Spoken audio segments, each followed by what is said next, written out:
Jatuh cinta ialah pengalaman indah yang dialami setiap insan manusia. Namun tak banyak yang menyadari bahwasannya cinta itu bagai pedang bermata dua. Di satu sisi, cinta dapat menyenangkan hati dan membahagiakan. Ironisnya, di lain sisi, tajamnya cinta bisa juga merobek-robek hati hingga luka. Belum lama ini, jagat dunia maya dihebohkan dengan tersiarnya kabar tentang hubungan gelap antara Nisa Sabian dengan Ayus, yang merupakan sang keyboardis grup musik Sabian Gambus. Entah sejak kapan Ayus dan Nisa Sabian merenda cinta terlarang mereka. Namun cinta terlarang Ayus dan Nisa Sabian ternyata menimbulkan luka yang begitu dalam bagi istri Ayus, yakni Riri Fairuz. Nisa Sabian santer diduga sebagai orang ketiga dalam rumah tangga Ayus dan Riri hingga membuat keduanya harus berpisah dan kini sedang dalam proses perceraian di Pengadilan Agama Jakarta Utara. Dan di tengah santernya kabar hubungan dugaan perselingkuhan mereka, Ayus akhirnya buka suara dan mengakui kehilafannya dan meminta maaf kepada seluruh keluarga hingga fans atas perbuatannya itu.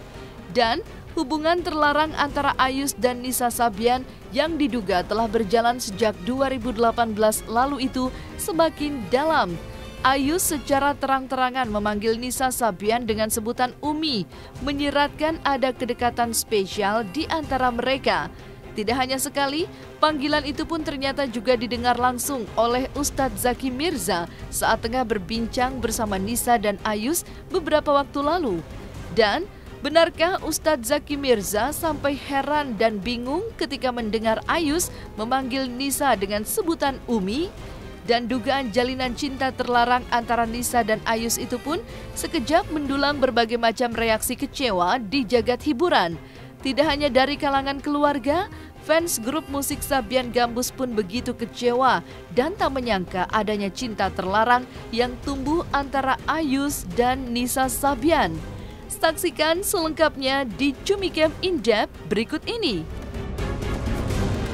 Hai Cumi Lovers, bersama Cumi Camp In Depth, kami sajikan kabar lengkap, mendalam dan akurat dari narasumber terpercaya. Dan jangan lupa untuk like, subscribe dan juga share channel YouTube ini.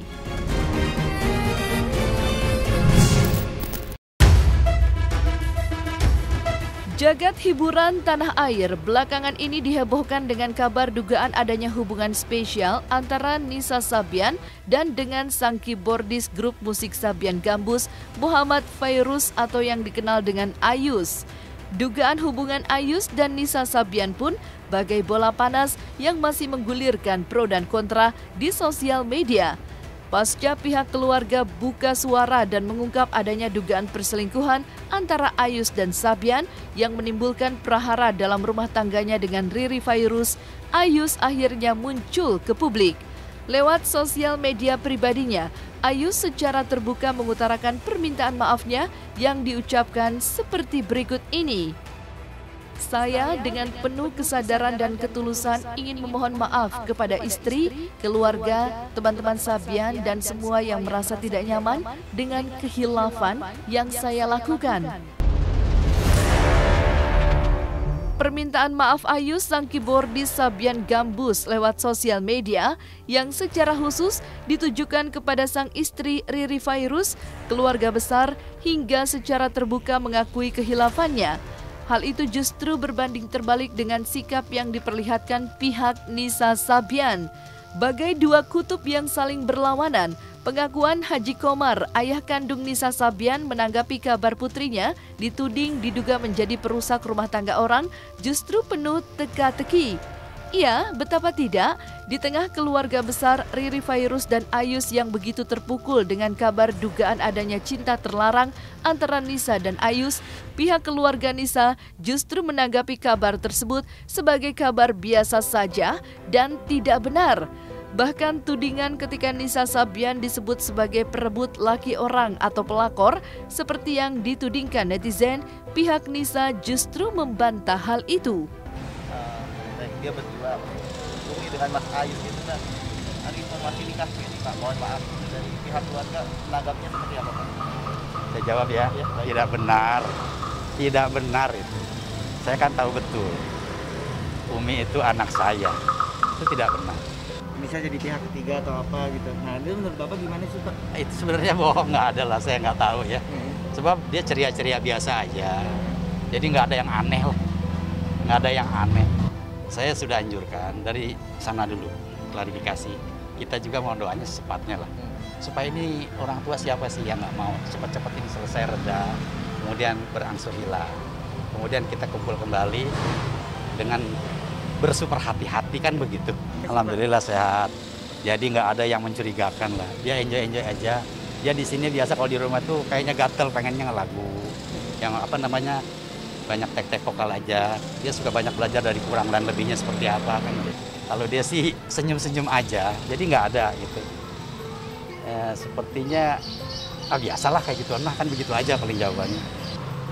Sebagai orang tua kepada putrinya ya Umi selalu itu.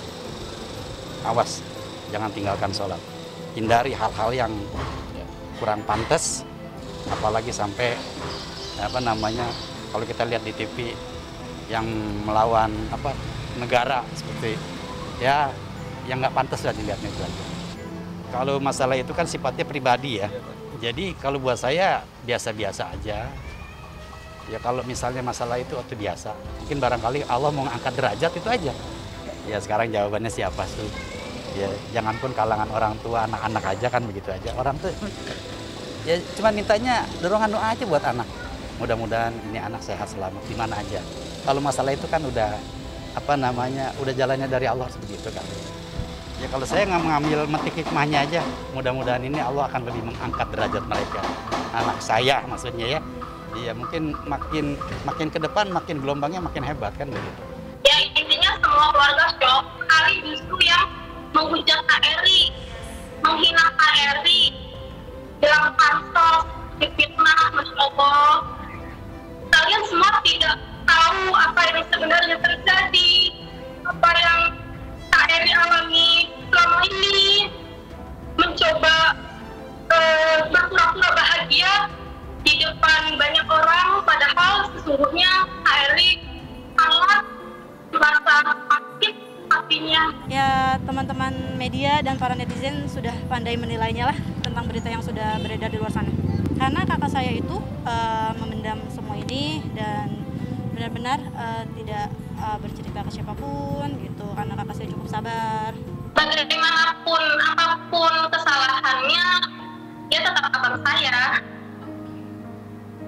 Dan untuk KRI, sampai kapanpun saya akan tetap menyayanginya. Bukan cuma saya, Mbak, yang sayang sama KRI. Semua mama saya, bapak saya, adik-adik saya, kakek nenek saya, seluruh keluarga besar Ayus, semua sayang sama Eri. Karena Eri orangnya sangat baik. Eri yang menerima abang saya, yang awalnya tidak punya apa-apa. Eri bantu ekonomi keluarga. Eri berjuang untuk ekonomi keluarga. Dan setelah keadaan ekonomi membaik, tapi Eri-nya disakiti. Jadi kami orang-orang yang tahu bagaimana tulusnya Eri, kami yang merasa sakit hati, Mbak.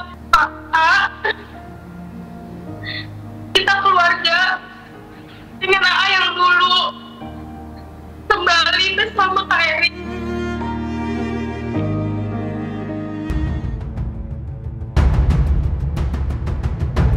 Dugaan adanya hubungan spesial antara Nisa Sabian dan Ayus kian mendulang kehebohan dengan beredarnya video tentang panggilan Ayus kepada Nisa Sabian dengan sebutan Umi. Tidak hanya sekali, panggilan itu pun kerap terucap dari mulut Ayus selama berulang-ulang kali di hadapan Ustadz Zaki Mirza. Sang ustadz yang bingung dengan panggilan Umi tersebut sontak saja bertanya langsung kepada Ayus tentang siapakah Umi yang dimaksud oleh Ayus. Dan benarkah sang ustadz begitu kaget ketika mendengar jika panggilan Umi tersebut adalah panggilan Ayus untuk Nisa? Lantas seperti apa juga sosok Nisa dan Ayus di mata Ustadz Zaki Mirza? Itu kan video saya vlog ya. daily vlog saya setelah saya live bareng mereka, kita ngevlog ya posisi saya karena itu channel saya nanya-nanya aja. Dan saya juga kaget video itu viral. Terus memang saya di posisi yang nggak tahu, itu benar-benar polos. Ketika ngobrol mereka ngomong masalah Umi, saya yang bingung ini ngomongin Umi siapa sih gitu. Makanya dengan lugunya ya karena memang saya nggak tahu, saya langsung ngomong Umi siapa sih gitu. Baru oh ini Nisa, oh ya Allah Umi gitu. Saya nggak tahu posisi panggilan Nisa itu, tapi memang setahu saya panggilan itu ya banyak juga sih fans juga manggilnya pada Umi ya. Tapi ya itulah hal yang perlu segera ditabayunkan ke masyarakat. Ayus di mata saya dia musisi yang profesional ya, kreatif banget. Bahkan bisa bikin lagu on the spot, 1 menit 2 menit saya lihat langsung jadi on stage loh. Itu lagi live. Jadi keren lah. Nisa sosok yang ya masih bocah ya, polos, lugu, terus juga apa ya, kadang kalau lagi banyolin atau bercandain dia cuman yang bisa aja Bang Jack, bisa aja Bang Jack, gitu-gitu doang. Ya saya demen aja godain dia kan, udah kayak bocah gitu, orangnya lucu gitu. Intinya saya pribadi cukup kaget ya, tiba-tiba ada berita yang negatif lah beredar di mana-mana. Tapi tetap saya mengajak para sahabat untuk kita berbaik sangka terlebih dahulu sampai betul-betul ada tabayun, ada klarifikasi dari teman-teman Sabian and Management. Jadi gitu. Saya juga minta ke Bang Ayu sama Nisa untuk sesegera mungkin lah memberikan penjelasan, karena bukan apa-apa kan kegaduhan ini kalau semakin dibiarkan makin banyak nanti hal-hal yang viral tapi nggak jelas gitu loh.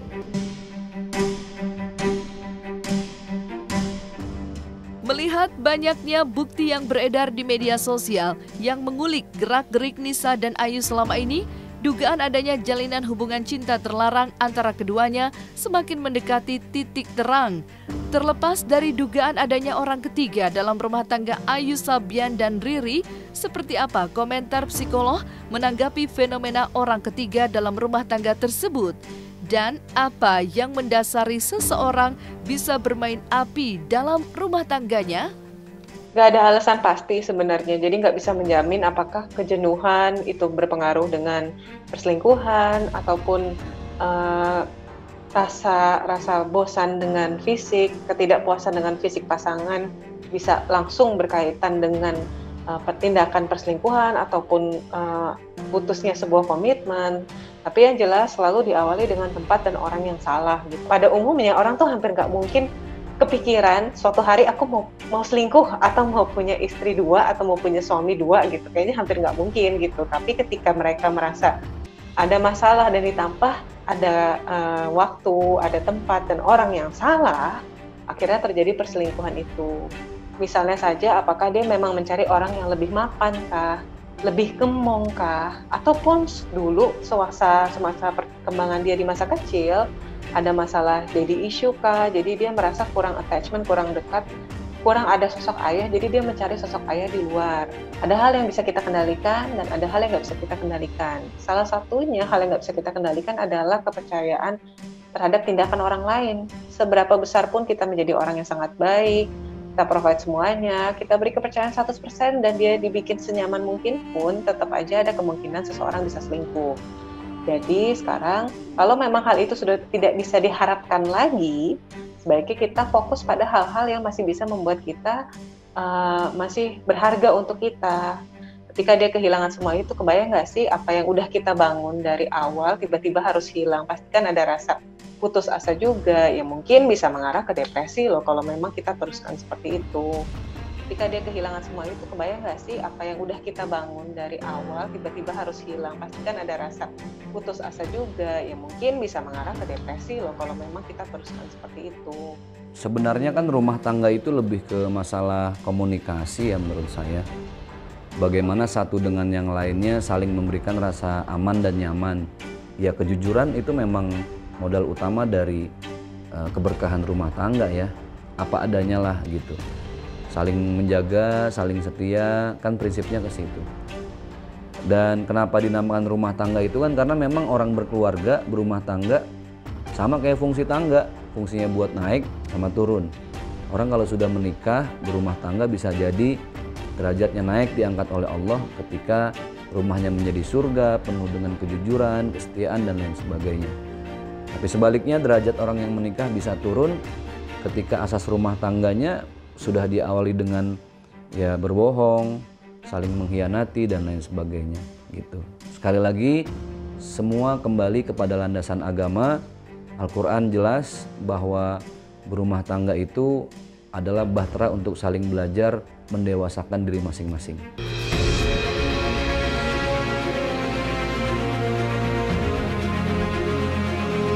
Nasi sudah menjadi bubur. Beredarnya kabar dugaan adanya hubungan cinta terlarang antara Ayus dan Nisa terlanjur menyisakan luka yang begitu mendalam di hati banyak orang. Bukan hanya Riri Fairuz atau pihak keluarga saja, tapi para fans Sabian Gambus pun ikut menelan pil pahit itu. Adalah Putri Audiana, salah satu fans yang telah mengikuti perjalanan grup musik Sabian Gambus sejak berdiri itu, merasa kecewa dan begitu kaget mendengar hal itu. Maka seperti inilah ungkapan kekecewaan para penggemar Sabian Gambus. Jujur aja kaget sih, nggak nyangka ya. Karena kan ya yang kita tahu vokalisnya ini juga kan masih muda gitu kan. Kalau aku jadi istrinya gitu sih, ya emang gak nyangka aja gitu ya, karena orang terdekat aku gitu ternyata jadi main belakang gitu ya sama aku. Karena kan yang kita sering tahu kan istrinya kan emang kayak jadi adik gitu ya ke Nisa gitu.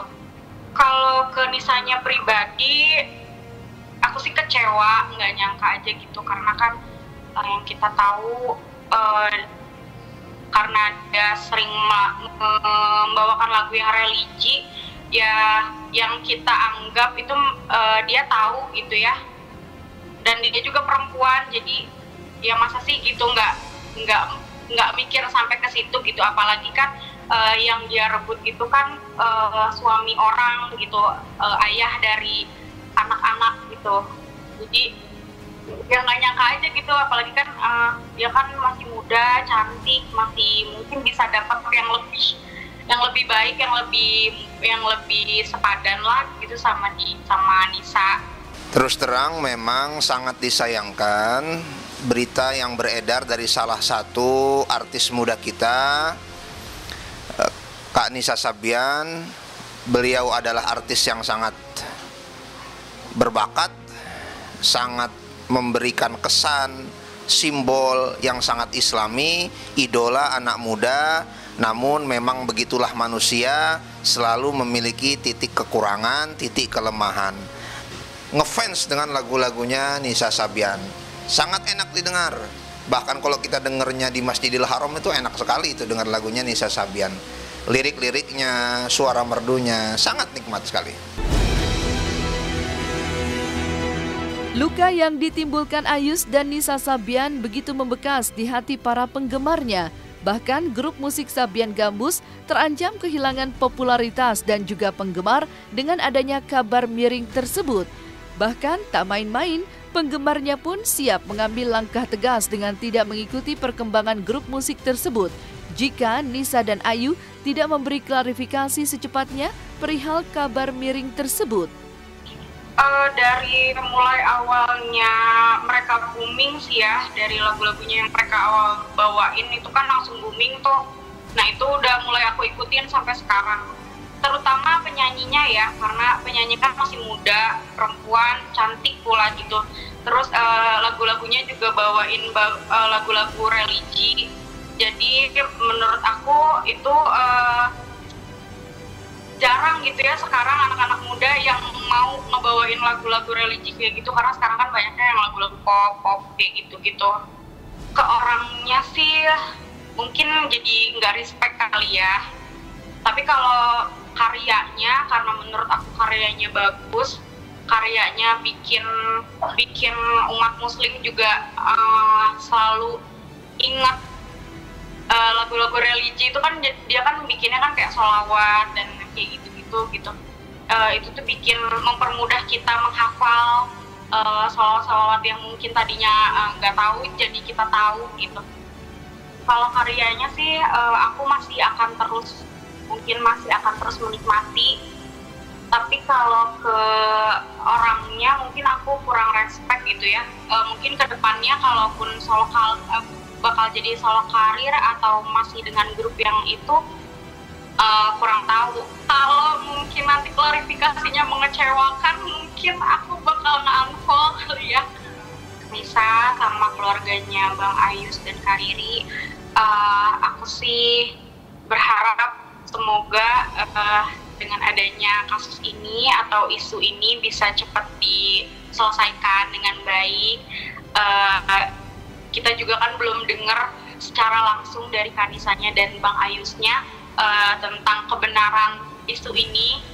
Jadi ya semoga nggak bikin fans-fansnya lebih kecewa dari ini. Wah, wallahu a'lam. Saya nggak pernah tahu itu dan saya baca sih memang, tapi ya wallahu a'lam lah. Nah itulah makanya kenapa hal-hal seperti ini memang baiknya langsung ditabayunkan, diklarifikasi oleh pihak terkait gitu loh. Jadi biar clear, ya kita kan nggak pernah tahu masalah ketika mereka konser di luar kota, regulasi atau ridersnya seperti apa kan kita nggak paham. Ya makanya karena belum ada penjelasan dari pihak yang satunya lagi, jadi beritanya ini kemana-mana gitu loh. Jadi bias kan, jadi ngeblunder.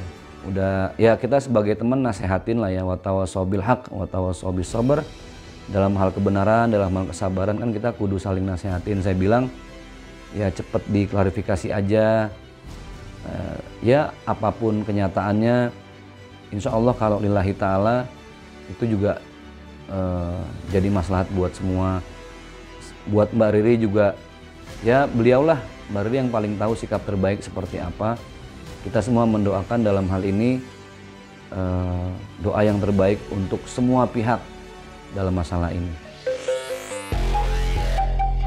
Nah, selesai sudah Cumi Lovers bersama Cumi Camp In-Depth. Kabar lengkap, mendalam, dan akurat dari narasumber terpercaya. Dan jangan lupa untuk like, subscribe, dan juga share channel YouTube Cumi Cumi.